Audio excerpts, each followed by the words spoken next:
Bonjour et bienvenue chers Alpharmers dans cette vidéo où l'on va pouvoir discuter du Bitcoin. Sans plus tarder, le plan de la présentation est le suivant.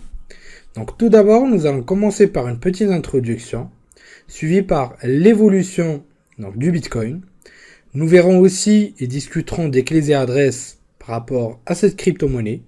Nous en profiterons aussi pour pouvoir parler un petit peu du côté cryptographique, vu que le Bitcoin n'utilise pas la cryptographie comme on la connaît, mais on va pouvoir discuter de ce qu'il va pouvoir utiliser. On va aussi pouvoir découvrir les unités de calcul par rapport au Bitcoin. Et enfin, nous verrons un petit lab où nous verrons comment acheter du Bitcoin, comment le stocker aussi par la suite au niveau de la présentation sur les wallets de manière sécurisée et comment pouvoir effectuer donc des transferts. Mais tout d'abord, commençons par le b.a.-ba, c'est-à-dire une petite introduction. Je vous rappelle clairement que cette formation n'est pas une formation, comme d'habitude, qui est vraiment très technique, mais c'est beaucoup plus une formation théorique, introductive, qui va pouvoir nous aider à entrer dans le monde des crypto-monnaies. Et par la suite, au niveau de la formation sur la blockchain, nous allons vraiment aller en profondeur par rapport à la blockchain et aux crypto-monnaies, par rapport à la blockchain et les crypto-monnaies. Et on va vraiment voir techniquement comment ça se passe d'une manière extrêmement granulaire. Le Bitcoin, cette crypto-monnaie reste la première, mais aussi une des plus connues, malgré que le concept qui a été repris par Satoshi Nakamoto, le créateur du Bitcoin, dont personne ne connaît réellement la vraie identité, malgré qu'il y a eu dernièrement, les dernières années, plusieurs révélations, soi-disant, sur la réelle identité du créateur du Bitcoin. Mais réellement, il n'y a pas vu vraiment une vraie révélation. Donc on dit tout le temps que ce dernier est vraiment et toujours anonyme. Et en fait, pour revenir à nos moutons, le Bitcoin est tout simplement un système de paiement électronique. Principalement au début, il était expérimental, mais par la suite, aujourd'hui, il est adopté par plusieurs systèmes ou par plusieurs organismes, Et ce dernier est basé principalement sur des réseaux décentralisés P2P, sans aucune autorité centrale. C'est tout simplement les réseaux blockchain, qu'on a pu découvrir au niveau de la première partie de cette formation, c'est-à-dire le premier chapitre. Le but étant de pouvoir éviter tout intermédiaire de paiement et avoir une réserve de valeur, à savoir que ce dernier, c'est-à-dire le Bitcoin, va pouvoir s'auto-réguler, contrairement à ce qu'on va pouvoir voir de manière habituelle au niveau des marchés. Le bon fonctionnement des échanges est garanti par une organisation générale que tout le monde peut examiner, comme on a pu le découvrir encore une fois, car tout y est public. Les protocoles de base, les algorithmes cryptographiques, les programmes les rendant opérationnels et les données des comptes. Et donc, comme on a vu au niveau de la précédente présentation, le Bitcoin va pouvoir représenter deux choses à la fois.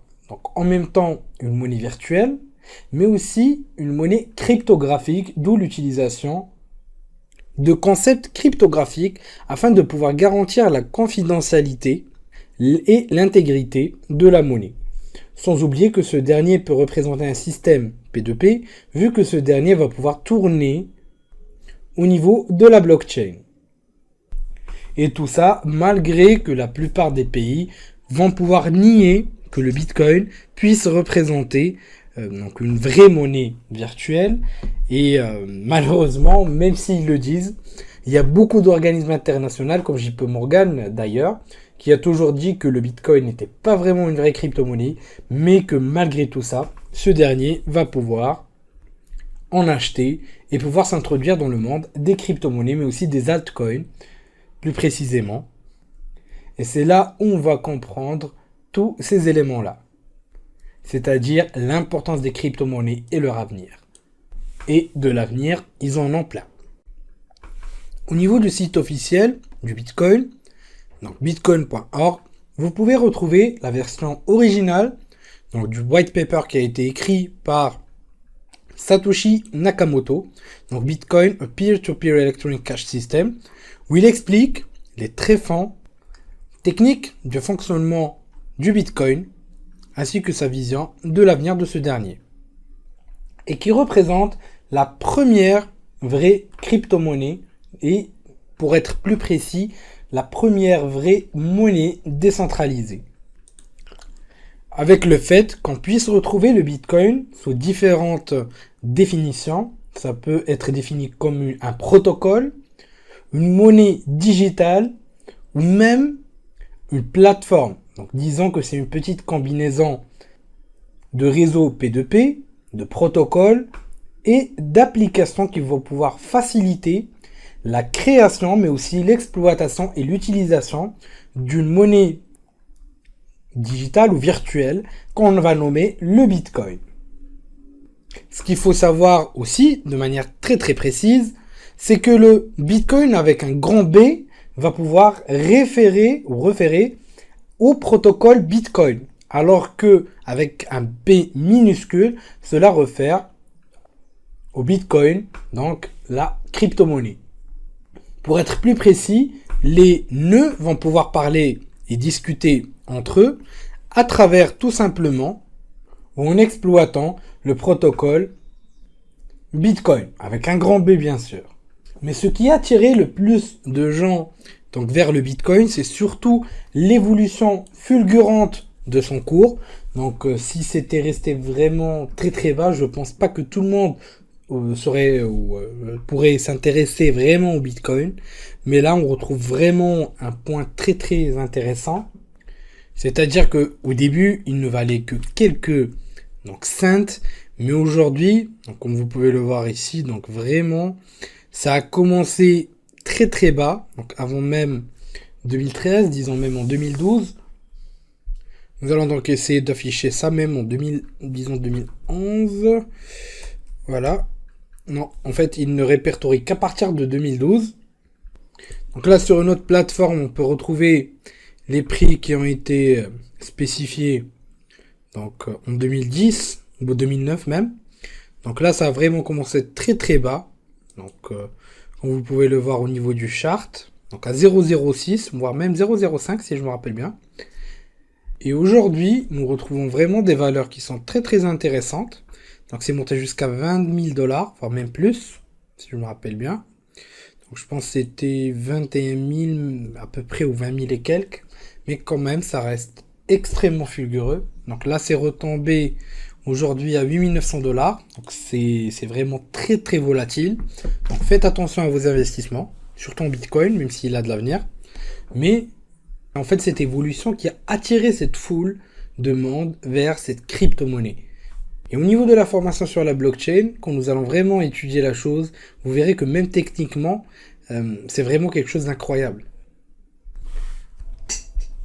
Au niveau du Bitcoin, nous retrouvons donc un petit concept cryptographique en plus qui est la cryptographie à courbe elliptique qui est utilisée donc pour générer les paires de clés publiques et privées dans les réseaux Bitcoin.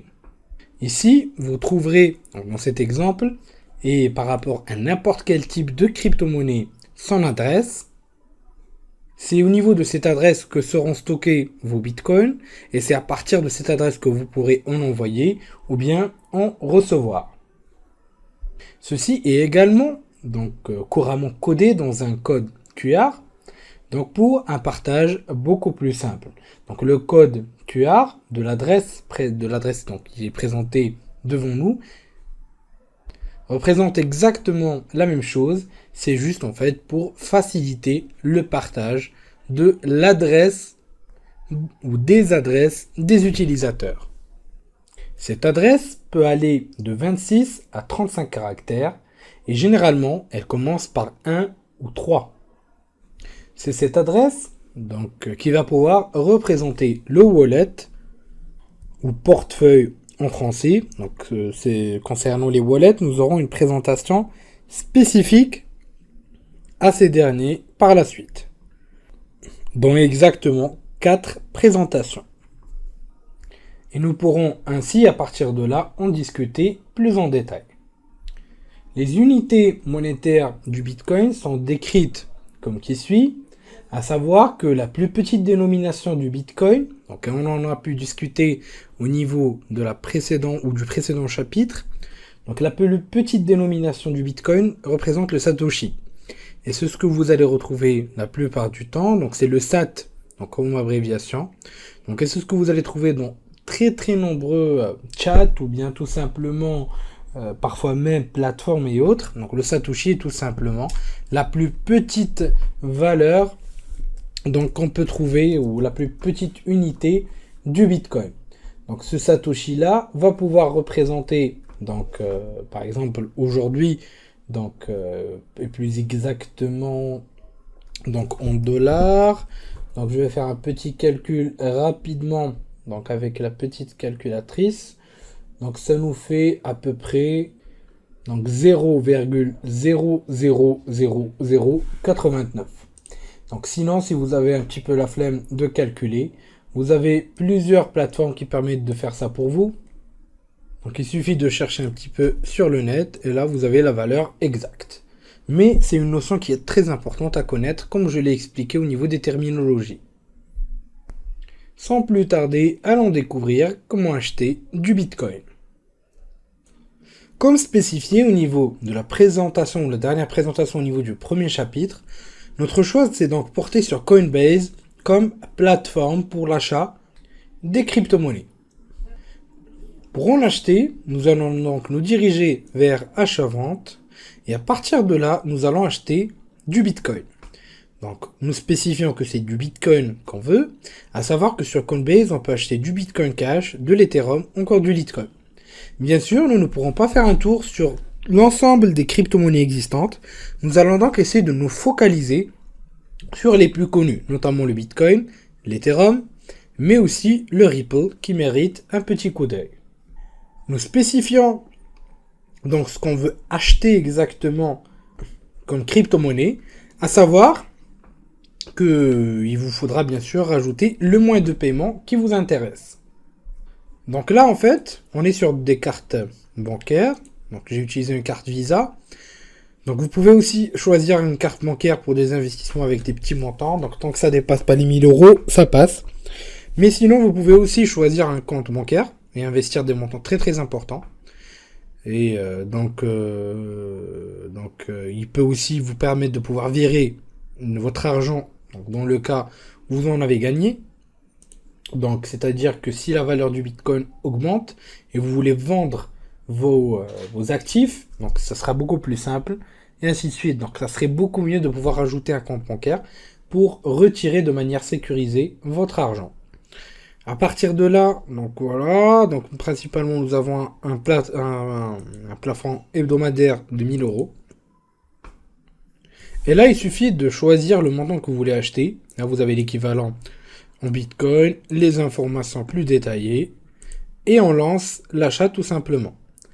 Voilà, là on va autoriser la transaction, donc on va confirmer l'achat.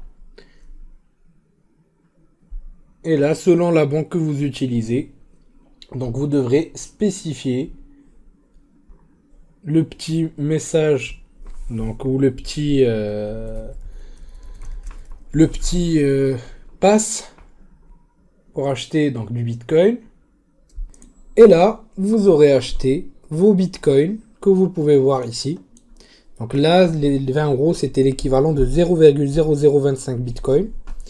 Et là, vous pouvez tout simplement en envoyer à une autre adresse ou bien en recevoir. Donc comme spécifié au niveau de la présentation théorique, donc l'adresse est sous deux formats, donc en QR code et en une suite de caractères, donc une suite de caractères de 25 à 36 caractères. Ça peut être aussi encodé pour plus de facilité en QR code. Et là, c'est cette adresse que vous devez envoyer à vos interlocuteurs afin qu'ils puissent vous envoyer des bitcoins. Ou encore, vous pouvez en envoyer directement en ayant une adresse, donc une adresse bitcoin. Et à partir de là, vous pouvez les échanger sans problème et effectuer des paiements tant que vous avez l'adresse en bitcoin. Lors de la présentation concernant les wallets, nous verrons comment pouvoir créer notre wallet, comment pouvoir envoyer des bitcoins et les stocker de manière sécurisée, mais aussi comment pouvoir disposer de wallets en papier et ainsi de suite. Nous allons donc essayer de décortiquer ce sujet au niveau des prochaines présentations. Et pour l'instant, comme vous pouvez le voir, nous avons réussi à acheter nos premiers bitcoins. Mais aussi, tant que vous les laissez sur Coinbase par exemple, cela reste un stockage sécurisé pour ces derniers. Je vous dis merci de votre confiance et à la prochaine vidéo sur Alform.